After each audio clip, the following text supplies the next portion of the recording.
Uncle Charlie is certainly one of the great villains. I love that whole idea that that's our favorite uncle and that he comes back and bringing with him all the evils of the outside world. Of course, the most interesting one, because you can associate with him, was Anthony Perkins in Psycho. You can understand Anthony Perkins.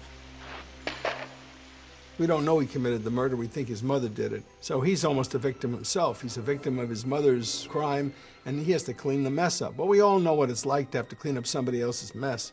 There's a moment when the car is sinking in the swamp and it stops. And we do this close-up cut of Norman Bates watching the car going, is it going to go in? Is it going to sink? God help us, we're rooting for the car to sink. Unknowingly, the audience has now become the psycho. It's absolutely brilliant and transgressive. How do you do? My name is Alfred Hitchcock. Hitchcock, I think, was the first director who really became kind of a very famous sort of public figure. He became a celebrity. He would put himself in the films, and part of the fun, it was kind of like, where's Waldo? Where's Hitchcock? People understood, oh, it's a Hitchcock film, and then there's that rotund man in the deep background. People would sit around waiting to spot him. Really an important part of selling himself. He did some brilliant casting. He knew how to pick exactly the right actor.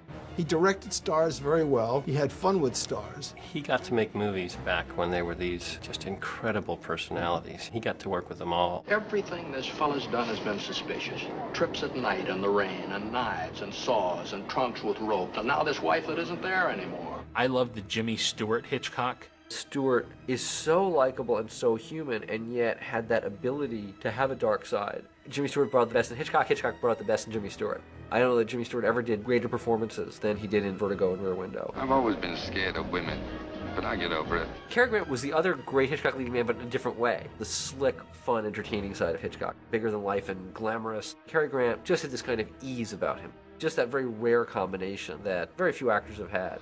Hitchcock cast these beautiful, strong women that could engage your empathy. There's often something slightly untouchable about them. They're usually photographed really beautifully and made to look incredibly glamorous, incredibly sexy. Ingrid Bergman, who was one of the most beautiful women ever. Oh my God, Tippi Hedren.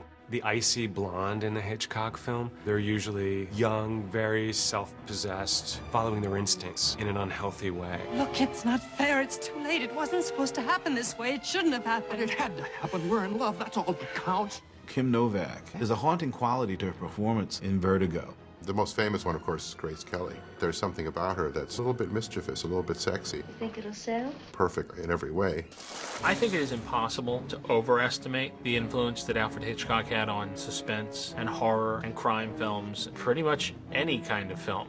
Looking back now, I think a lot of the filmmakers growing up that I really liked were directors that were influenced heavily by Alfred Hitchcock. You have directors like Brian De Palma, who really, on a very literal way, took a lot of his grammar from Hitchcock. There's an obvious lineage from Hitchcock to De Palma and then to Quentin Tarantino. I used to think that I was borrowing everything from Steven Spielberg in my movies until I realized that Steven, a lot of his visual language actually were some of Hitchcock's innovations. People like John Carpenter use his techniques so well.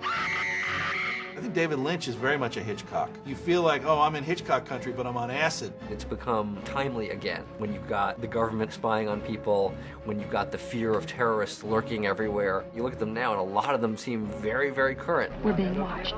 Hitchcock is a subconscious influence on almost everybody who looks through a camera. It's a body of work that has seeped into the culture. 12 cabins, 12 vacancies.